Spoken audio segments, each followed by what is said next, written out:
Hello, dobry den. It's Alden, and Hari asked me to share my perspective about some of the things that are happening in the United States as we speak. Now, these are going to be opinions that mirror, I would say, many Americans. You may not hear these in mainstream media. However, especially when it comes to the sort of demographic of people under the age of 25, I believe what I am about to say will reflect the opinions of many. So let's jump right into it. I hope everyone is feeling okay. I hope everyone is staying safe and healthy.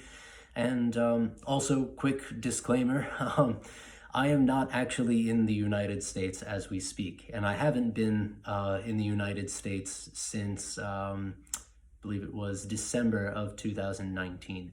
So while I haven't been there, I have news from social media, I have news from keeping up with friends all over the country, and of course my family who is still in New York, specifically Long Island. So I'll do these in the order that they appear. The first question is from Pavla, and she asks, what would happen if Donald Trump would be found guilty and the impeachment would be right? What would it mean for Donald Trump besides not being able to be elected again? This is a really good question. It's confusing for a lot of people in the United States in addition to abroad. So here are the things that could possibly happen. Trump could face political criminal charges in which he would either serve some jail time or he would potentially be charged a large sum of money. However, this might not happen at all. Kylowny, one of Yirji's good friends, has also stated a video about this, and she lays it out really well, basically talking about how it is in the hands of the Senate at this point. He's already been impeached, but whether he is charged or acquitted still is yet to be. So it is quite possible that he will be acquitted and that the Senate will let him go without any charges whatsoever. It is not certain what will happen. It would have been had the Senate remained in the majority, where mostly Republicans were in the Senate, if there was a Republican majority in the Senate. This is no longer the case. The House is pretty much occupied by mostly Democrats, and the Senate is very even. The most even it's been in quite a few years, actually. And so as a result of that, we're really not too sure. I will also say this much. When it comes to the Democrats and the Republicans, the two are not necessarily against each other. It's a very common misconception. Democrats historically have appeased the Republicans. They have actually allowed them to get away with quite a lot, especially with some of the far-right policies that have been suggested by the Republicans. So this will play a role in some of the questions that are yet to be asked. So maybe, we will see. So the next question is from Mira, and Mira asks, how do you perceive the situation that happened in the Capitol?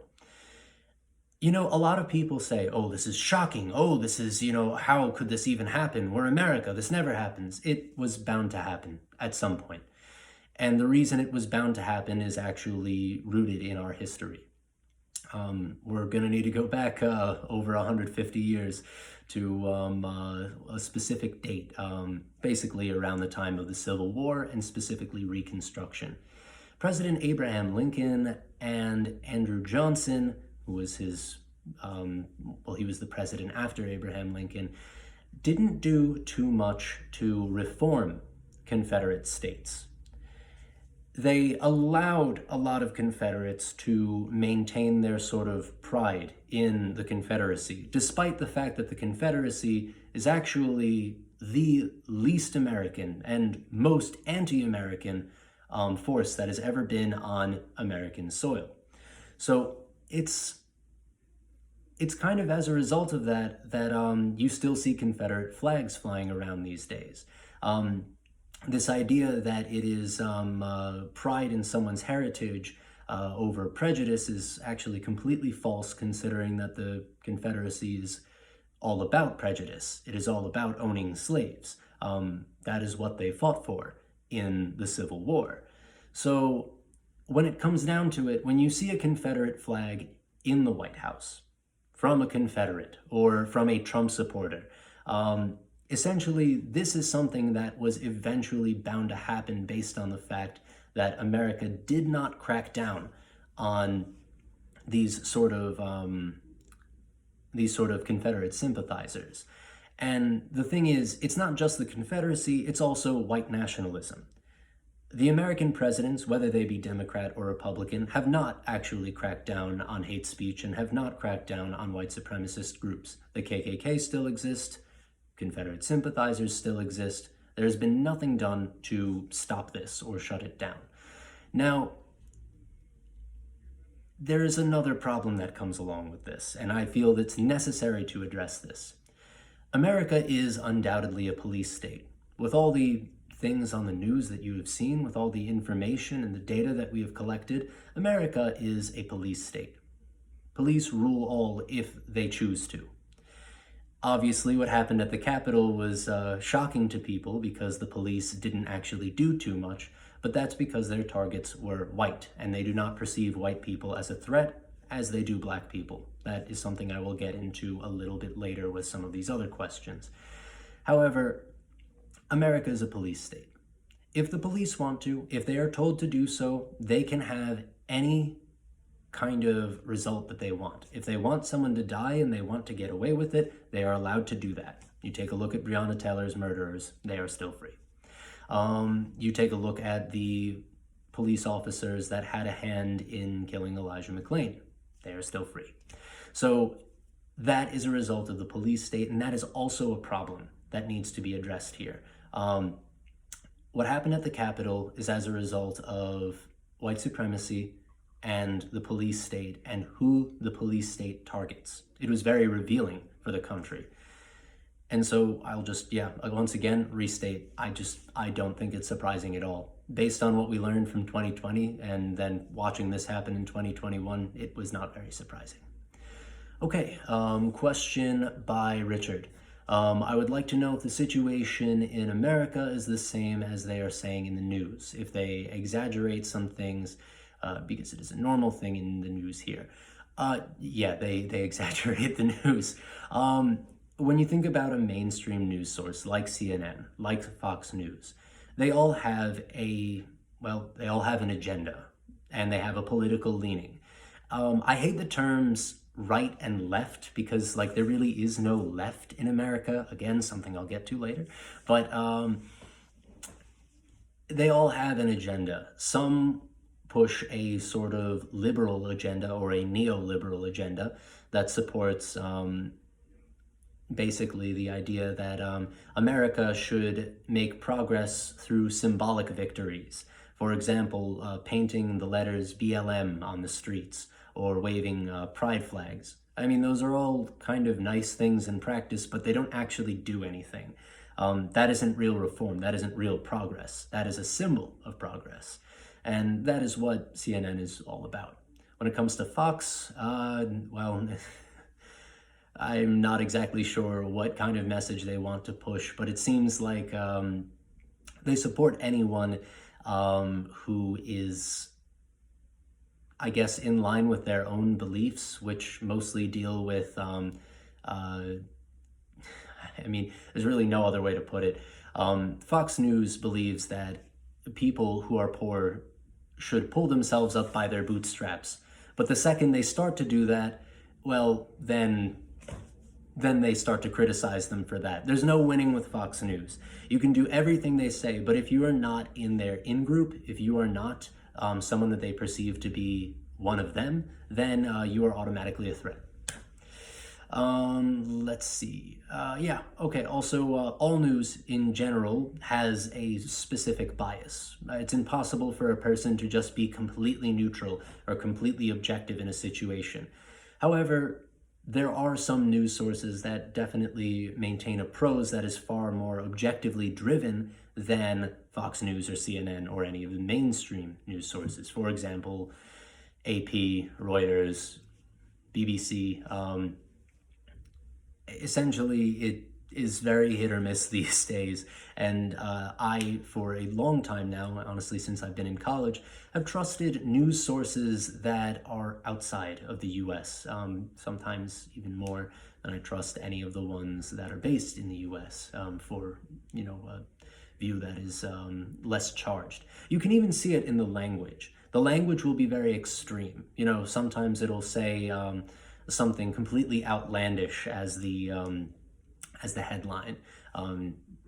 Something that claims that socialists are invading America, or that neo-fascism is neo-fascism is on the rise. It's kind of interesting because when you open with something like that, you're already labeling someone, and that is charged language, and it ignores details before a label. So it's that's what you're going to get with a lot of these mainstream news sources. All right, let's see. Tomáš says, how can, or Thomas, I apologize, that's the Hungarian pronunciation of your name, so forgive me if I pronounce the name wrong. How can Trump have so many supporters and voters when he seems to be a dictator? At least that's what it looks like over here in Europe. This is a good question. All of these are great questions, but this is a very thought-provoking one. Yeah, it looks like he is some kind of fascist, from the way he describes things, from the way he describes people, from the way he makes himself out to be. Fascism needs a leader. Fascism needs a hegemon that serves as the head of the state. He's not exactly a fascist based on the definition, or at least the definition I was taught when, studying history. However, when it comes down to it, Trump has done things in practice that mirror a dictator. And essentially, what it comes down to is some people like that. Some people think that we need a realist. We need someone who believes in the paradigm of realism, who is essentially always going to seize power, someone who is going to always use military force or their own sort of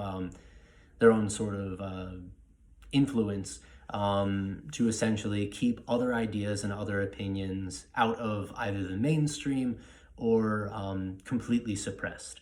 And when we take a look at the BLM protests, that exactly is what happened. It was very much in line with a dictator. However, this is not completely unheard of in America, considering that, the same thing happened with the Confederacy. Obviously, the Confederacy's argument was unfounded, and it was very, white supremacist, and the Black Lives Matter movement is completely different, and it is far more human. Again, something I will address later. So it's very different here, but just know that the United States has been a police state for longer than Trump. There have been dictators before Trump. Lincoln technically is a dictator. FDR is technically a dictator. If you want to use these definitions, it is a lot more complicated than most Americans give it credit for. But back on track here,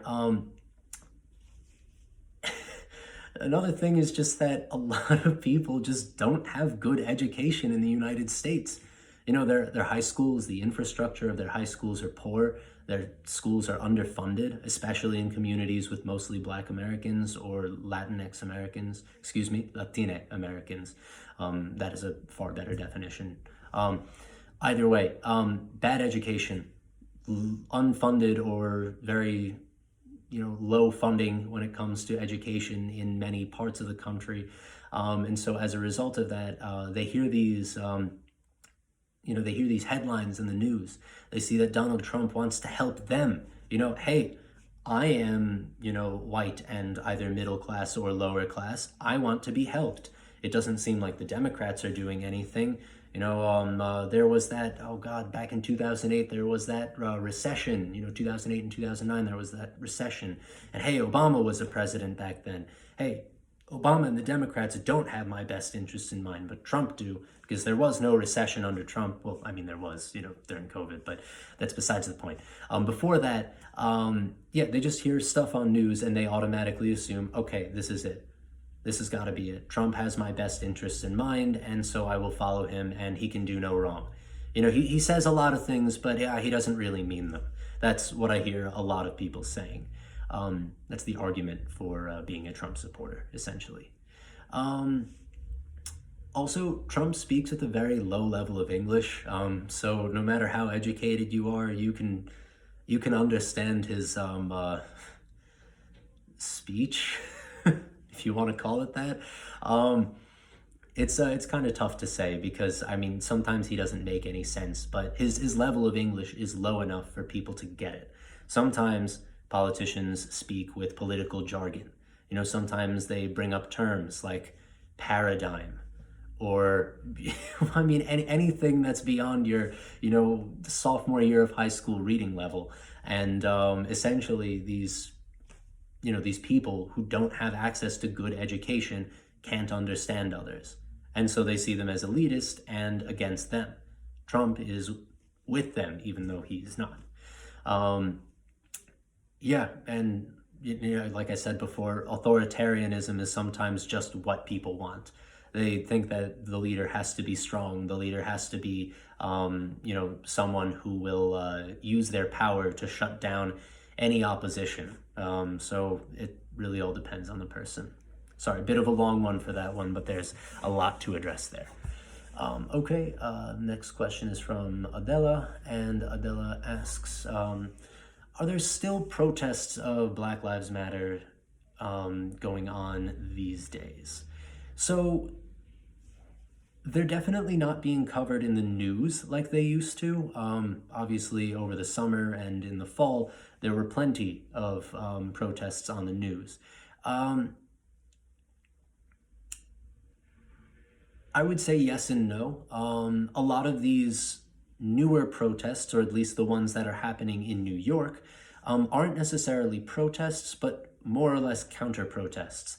The last protest that happened, or I should say counter-protest that happened, was about a month ago, and it was in New York City. Essentially, people who were anti-Trump, anarchist, and also members of the Black Lives Matter movement, actually put on armor, and they went out in the streets and they were ready to face a pro-Trump mob in New York City.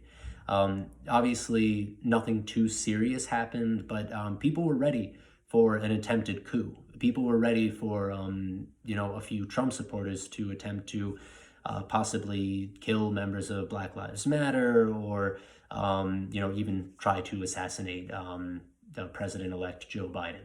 So that was a big worry, and I would say Black Lives Matter protests happen on a smaller scale. They are definitely less covered in news, and in some cases they have changed to become counter-protests, at least in recent history, i.e. this past month.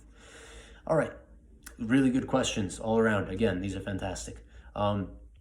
Question asked by Daniela. Are you happy with the new president, or would you like someone else? All right, here we go. This is going to be another long one. No, I am not happy with the new president. Not really. America has a problem, and the problem is basically that our political system is extremely outdated.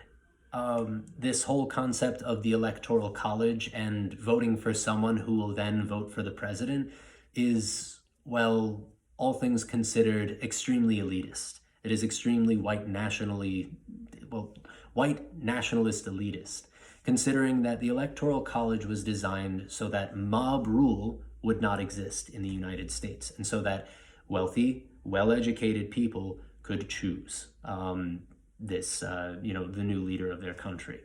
Now, mind you, the Electoral College was essentially made when only white men could vote, and more specifically, wealthy, landowning white men could vote. The sort of definition of who got to vote, who qualifies as a voter, expanded. And it literally took revolution. It literally took violence. It literally took, a long, long time and lots of arguments in Congress, in the Capitol building, lots of arguments, and even the death of some politicians to get people to be able to vote. The definition had to first expand to, some non-white men, and eventually the definition expanded to the women in, post-Victorian America, essentially, post-19th century America, which is insane. That's like really, really, really not that long ago. And that's the thing. The actual system of voting has not changed. Who gets to vote changes, but the way we vote, not too much. And that's problematic. And this is problematic because it ends up leading to people getting into office who are considered electable. And these people who are considered electable typically are those of the upper class, typically those who already have a stake or some kind of presence or connection to politics or politicians. This is not completely and utterly, the definite of who will get to be the president, who will get to be elected. But I mean, the idea is that Joe Biden was no one's first choice. He was elected because he was considered electable. He had a connection to Barack Obama. A lot of people remember Barack Obama very fondly. Bernie Sanders is not electable because his ideas are too far to the left. His ideas are too socialist. His ideas are too communist. And so as a result, people can't possibly elect him. And all of these other candidates were in it because they wanted a shot at Trump. Of course, who doesn't? But at the end of the day, they realized that they needed to get behind a candidate to win the vote. It doesn't really feel like real democracy when there are tons of better candidates out there and people who are more quick-witted, people who connect to each generation a lot more, and people who genuinely have ideas of progress who are not even considered because they are not considered electable. They don't have that connection. And as a result, Joe Biden wins because a lot of people are okay with a return to what we consider decency.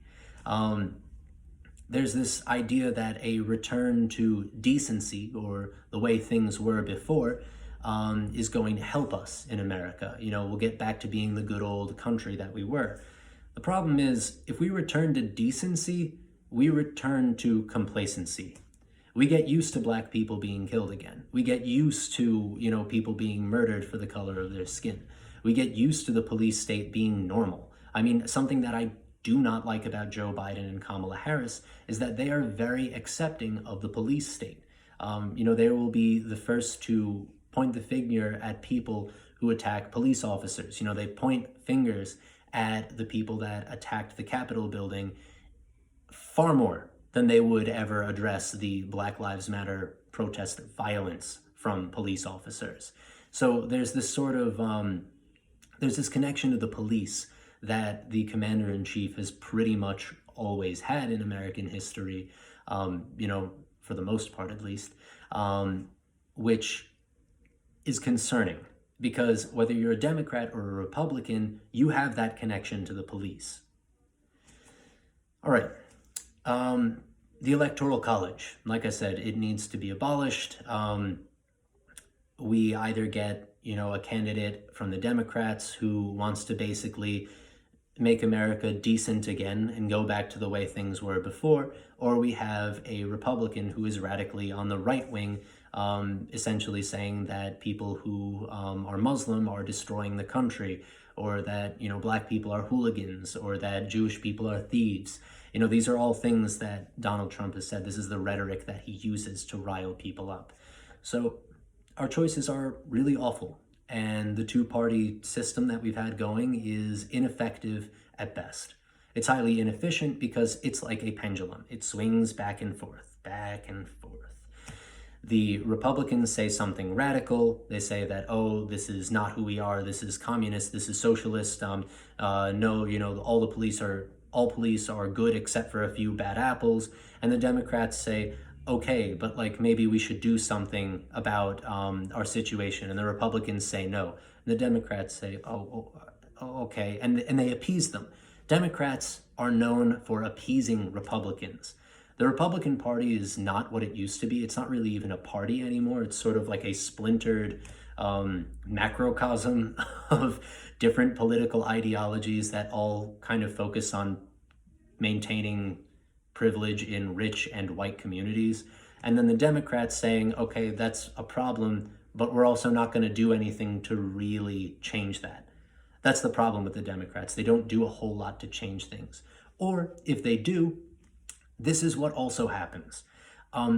If Democrats ever do crack down on inequality in America, or if they ever do crack down on maybe not so ethical sources of income, or not so ethical sources of resources.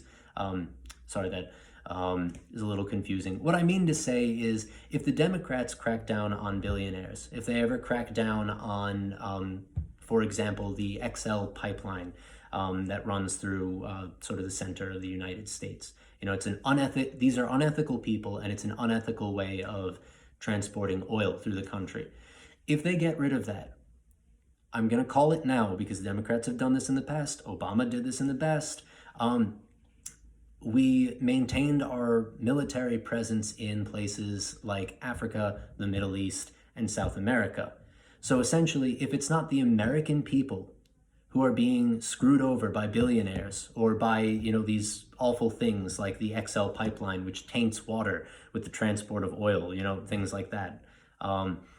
If it's not the American people who are being hurt by it, it's other people, typically in the Middle East, Africa, and South America. And what I mean by this is that Democrats will not hesitate to shut down the pipeline in the US, but they will be perfectly fine with invading other countries and harvesting their oil, or striking deals with corrupt and typically puppet governments that either the US or some other, you know, or some other power, maybe even like Russia, have set up in the past. I'm just thinking Cold War here, but they're going to communicate with them, and they're going to strike a deal.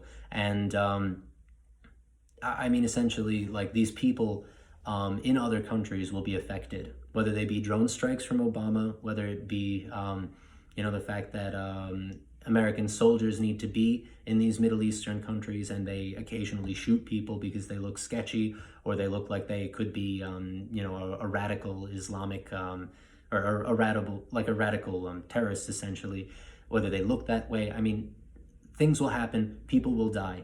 And this is one way that the Democrats exploit other people, whereas sometimes the Republicans exploit Americans.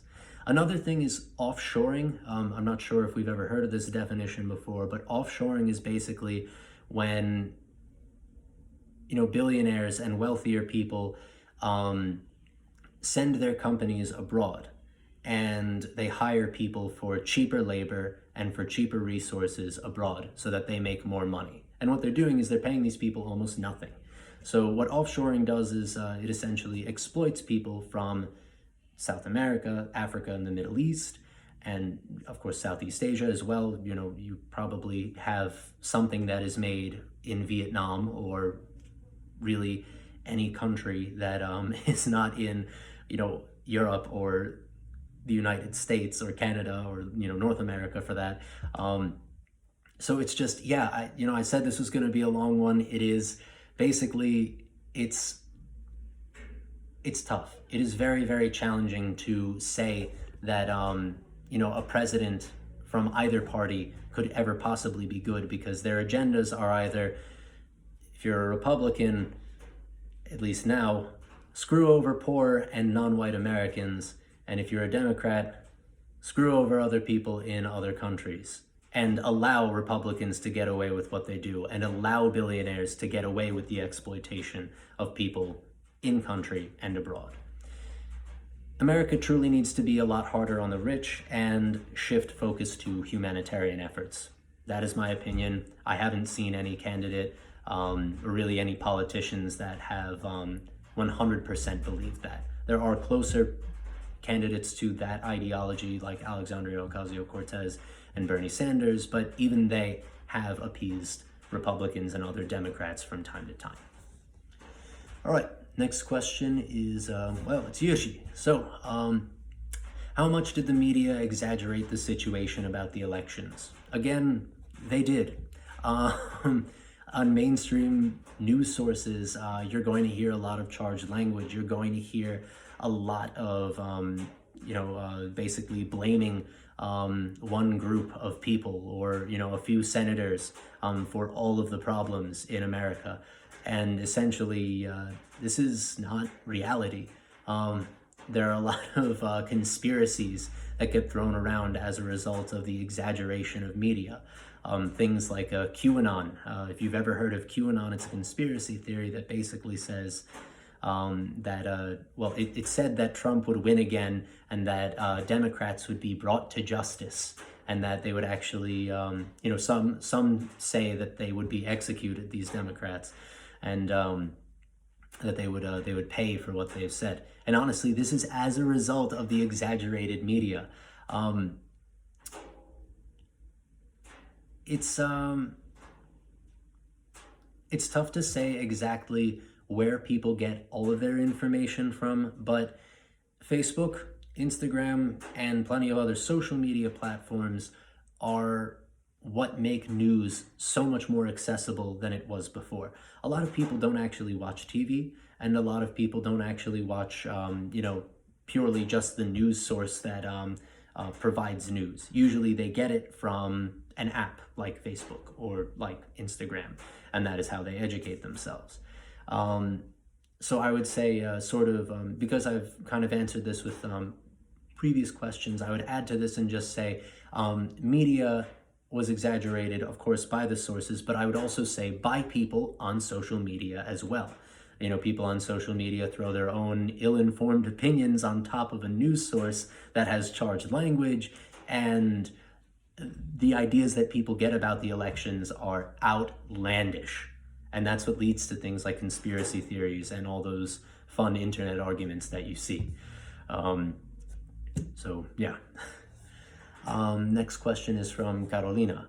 How much do political issues influence your daily life? Yeah, I would say every day. They influence my life every day because I know that whatever happens in the US is going to send ripple effects throughout Europe and, well, most of the world in general, I would say. It might come in the form of a question I get from one of my colleagues or students here in Europe. Did Trump really say this? Did Biden really do that? Or it might come in the form of, the political decision to send vaccines to a place like Hungary. And also, how the Hungarians in politics react to those in politics in America. The vaccine rollout is rather slow here in Hungary, but that has been a concern. And, how much America produces and how much Hungary is willing to communicate with America is basically how the situation involving COVID in this country will play out. So I would say it's pretty much every day for a variety of reasons. All right, Josephine asks, what's happening in New York these days? New York is very, very divided, as many states are. It's kind of interesting. New York is kind of struggling. When it comes to the city, people are wearing their masks, at least the ones that I know who are in the city. People are wearing their masks, they're making sure they're safe, they're making sure other people are safe. This isn't everyone in the city, but that is mostly the culture of New York City, I would say. New Yorkers, especially in the city, tend to see themselves as a unit, even though they argue and they yell at each other. If you say you're a New Yorker and you like the same sports teams and you like the city, then you're gonna have something in common. And the way the governance of New York City has been going right now is it's very pro-mask, pro-keep everybody safe, because New York was once an epicenter of the virus. So they have a higher understanding of what the virus spreading can do. When it comes to the rest of the state, people are pretty careless. A lot of people on Long Island, a lot of people north of New York City and pretty much the rest of the state don't tend to care that much. And I mean, I guess it kind of makes sense in areas far upstate where there are lots of acres of space between people, and it's like there's almost no need to ever like even cross anyone in the first place. I kind of get why they might be less informed, or why they might see the virus as less of a problem, but it is still very much their problem. It is still very much everybody's problem. And unfortunately, and this is really unfortunate for Long Island, there are a lot of people packed together, but a lot of people just don't want to do it. They want to go to the bar, they want to drink, they want to hang out with their friends, and yeah, and they spread it. You know, it's just how it goes. Thankfully, most of my friends who are in that state are doing their best to prevent the spread, but only time will tell to see how that actually plays out. All right, we also have the question here, what is your opinion on Black Lives Matter? Have you ever personally experienced racism? I'll handle the first one first. In my opinion, we needed Black Lives Matter, and we need it still today. The reason we need something like this is because America doesn't actually have a left. And what I mean by a left, I mean there isn't really a political party that is progressive, like I have stated before. It's a lot of appeasing those who are on the right from the Democrats, and that's the furthest left we get, at least when it comes to people who are electable. So we need a movement like Black Lives Matter, because what it shows younger people is that there is a group of people that cares far more about human life than they do about infrastructure or money or finances or walls or buildings. You know, it doesn't, the two don't compare.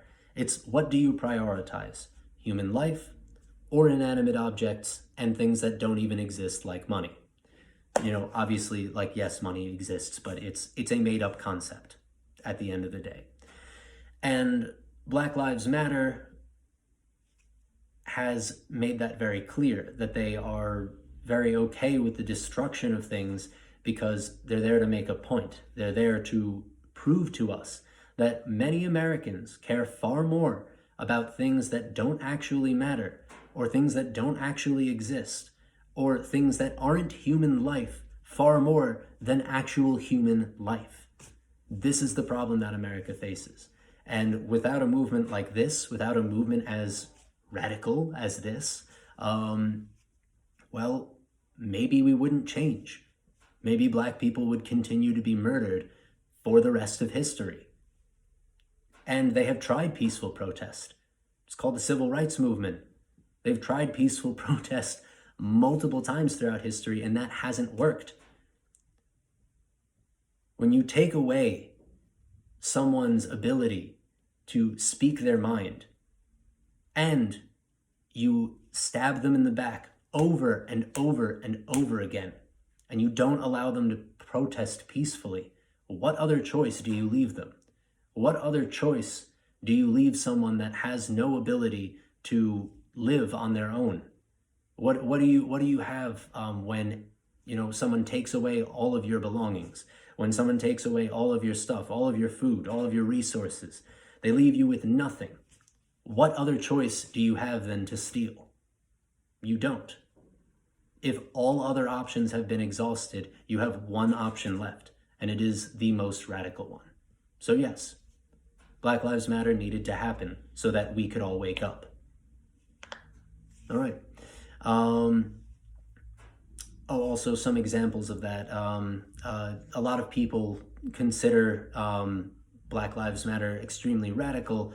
However, they're perfectly okay with things like the Stand Your Ground law in Florida, in which Trayvon Martin was murdered by George Zimmerman in, I believe it was 2013, 2014. It was a while ago, and that was essentially what kicked off the Black Lives Matter movement. It was a 17-year-old kid who had nothing but a pack of Skittles and a soda in his backpack. Yeah, he got shot. He got shot for looking sketchy. And people are totally fine with that. But they're not fine with Black Lives Matter. That shows you the priority. All right. So have you ever personally experienced racism? No. I'm a white guy. I don't personally experience racism ever. Racial prejudice is a different thing, but even that I haven't really experienced. What a lot of people think racism is actually racial prejudice, which is something that I also like. I get why people who are non-white would have a racial prejudice against a white person, considering that white people benefit from this post-colonial global world that we live in.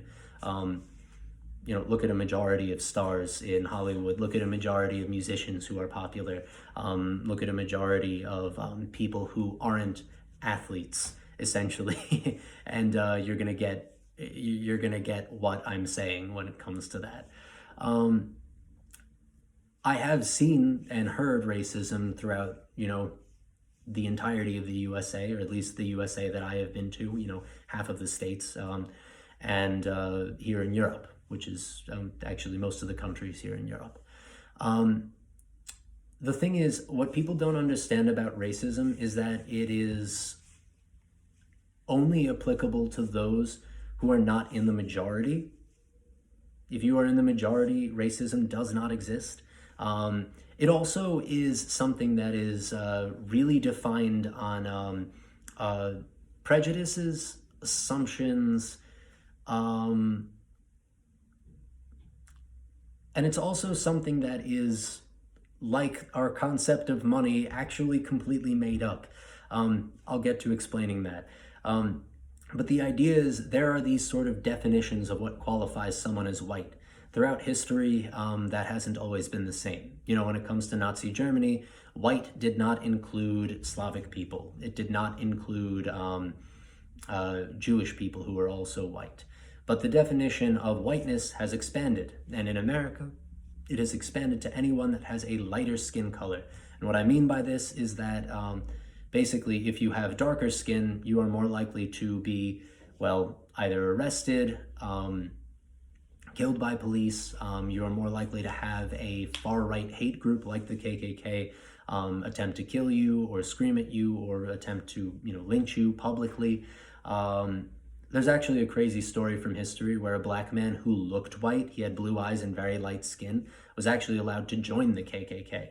And he essentially ratted them out and got them all, funny enough, he got them all arrested, police state. It's, that's how it works. That's how it works. It's based on the color of your skin. And the way racism is subtle, getting back to my original point, is it relies on the assumption about people based on the color of their skin.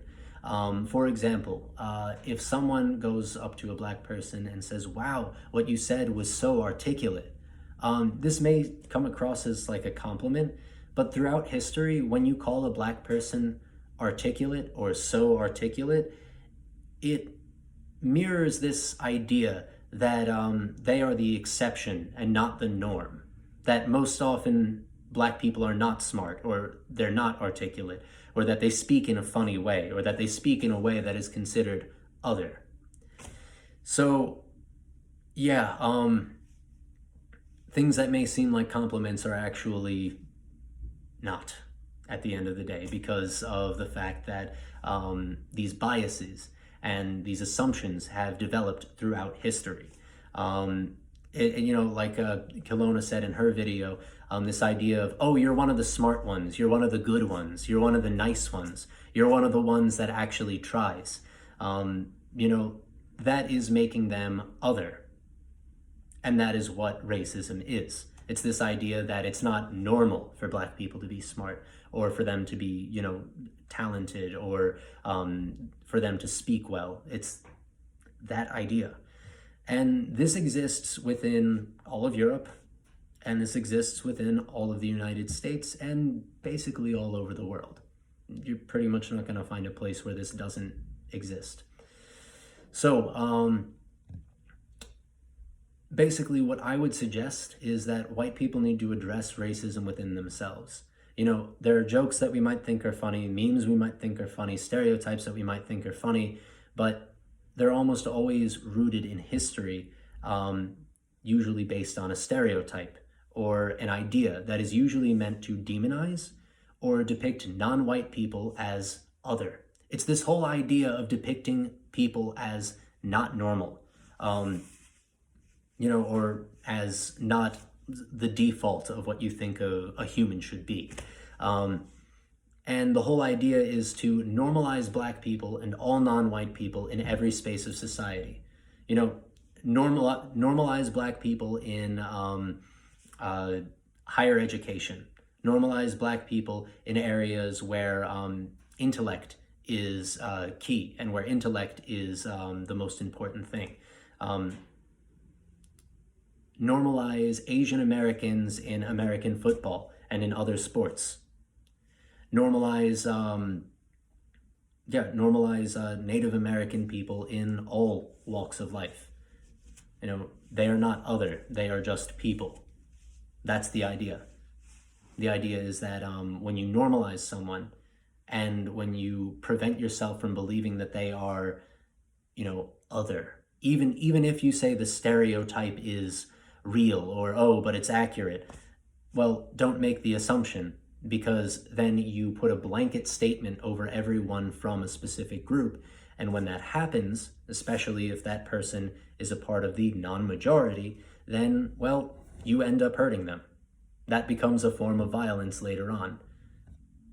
Things that I probably don't have enough time to really describe, but if you have any questions after this, please feel free to ask me. It is a very long and complicated discussion about what racism is and how it is impossible for me to really experience it, but it is possible for other people who are not white to experience it. All right, what is my opinion on Trump or other politicians? Is it true, according to you, that the American dream is dying and that America is changing? So at first I thought Trump was just this hyper-capitalistic guy, who's just in it for business, just in it for corporate gain, or maybe even for fun. He kind of seemed like just a joke at first. And then I realized that, over time, especially during COVID, especially as his ratings fell, especially as he started to fail more and more and more, he's just a sad old man that has gone crazy in his climb to the top and his fall from grace.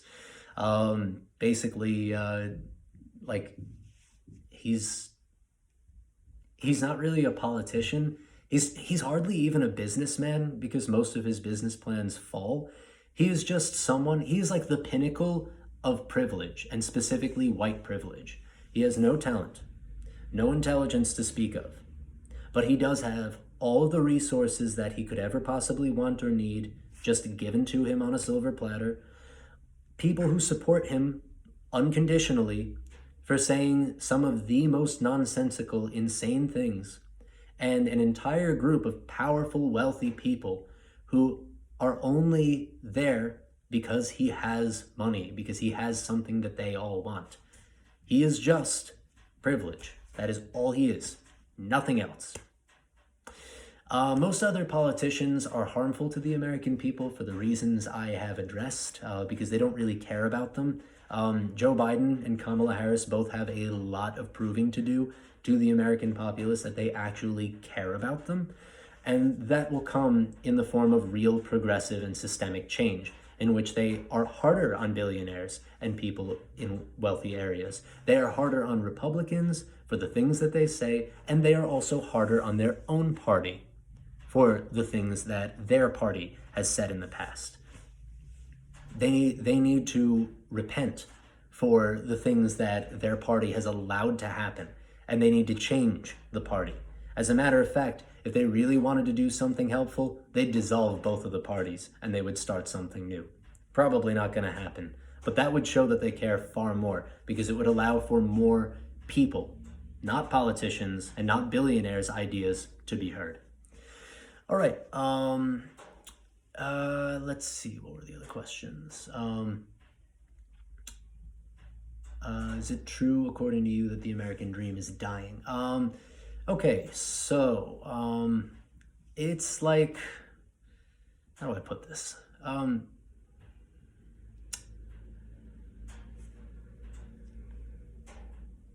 The American dream has never been a real possibility. if you think about it, because let's take a look at the definition. The definition of the American dream is the belief that anyone, regardless of where they were born or what class they were born into, can attain their own version of success in a society where upward mobility is possible for everyone. The American dream is achieved through sacrifice, risk-taking, and hard work rather than by chance. It's funny because that is actually sort of the opposite of how it really works. It's more by chance than anything else. And I would say this because if you take a look at American history, Native Americans could not go up in society. You take a look at Native Americans being considered other, or being considered demonic or evil or savage. Yes, that word savage that haunts them to this day. That was present throughout a lot of American history, so there's no ability for them to do that there. And rather it is by chance because if one of them was selected, perhaps they could become civilized. But that is not in their own way. That is not their own version of success. That is someone else's version of success. So no, that is not possible. It's literally not possible for the American dream to happen because America has its own culture. And there are people from other cultures that exist within that culture, but they are not able to achieve their own version of success. Because if you are someone who is Muslim, you're never going to be president. Not with the way the things we have. It's not the way we have society and the government nowadays. I mean, hell, if you're a Muslim, you couldn't even get into the country, from Trump's Muslim ban. So yeah, okay, even in the present day, even in the past term of the presidency, the American dream is not possible. Because again, it is the belief that anyone, regardless of where they were born or what class they were born into, can attain their own version of success. No, they can't. That is a fallacy. It has never existed. And this idea that anybody can do it is highly idealistic, especially considering when, someone gets shot in the back 7 times, or if, somebody kneels on the back of their neck. Well, I don't know about that. Can that person achieve, the American dream when they're dead? No, I didn't think so. So, it's highly idealistic and it's unrealistic all at the same time. And there are plenty of people who have actually achieved wealth and what they want in life through chance. Sometimes all it takes is a connection to someone who has money. All it takes sometimes is to be at the right place at the right time. It's not necessarily based on anyone's skill or talent. I mean, Trump didn't achieve the American dream on his own, that's for sure. That's definitely not through sacrifice or risk-taking or hard work. There are too many counterexamples for this to ever be real. And I will say this, some people are able to achieve the American dream based on the way it is described, but that's sort of at an individual level, and it is definitely not the idea that anyone, regardless of where they were born, are really able to do that. It's possible for some, it is by chance, and it definitely does not apply to everyone. You just look at any point in history and someone is excluded from that. Someone is considered other. Anyway, also, hilarious side note, when Redditors try to manipulate the stock market, they're shut down by the rich, just saying. So this idea of hard work or outsmarting the competition, no, that does not exist. That does not exist in America, not in the way that people believe. There are exceptions, of course, but it is not the norm. All right, do you discuss these topics with your students? What is their opinion on the situation, if they have one? Yeah, I discuss these topics with the students, and typically, they believe that, Trump is off his rocker, that he's a little bit crazy, and that his supporters are too, and they say that this is ridiculous. But they also say that destroying things like property is wrong, and that, it seems to be that there's wrong on both sides. However, when I give them more of the historical context of why the Black Lives Matter movement exists, as to why people are looting and burning and destroying things, they tend to shift their stance a little bit, because as you do when you hear about something new or a new piece of evidence, then you change your opinion. So that's the basic idea of it. They don't necessarily support it, but they definitely view the entire movement as a whole quite differently, and in a way that is a lot more human, I would say. They're sort of acting out of their own sense of self-preservation, because if they don't, then they will be killed in the street, just like George Floyd, or in their own home, sleeping, doing absolutely nothing wrong, like Breonna Taylor. The list goes on. There are plenty of names. There are plenty of people who have been a victim to the system. And with the Democrats and the Republicans in play, things will not change.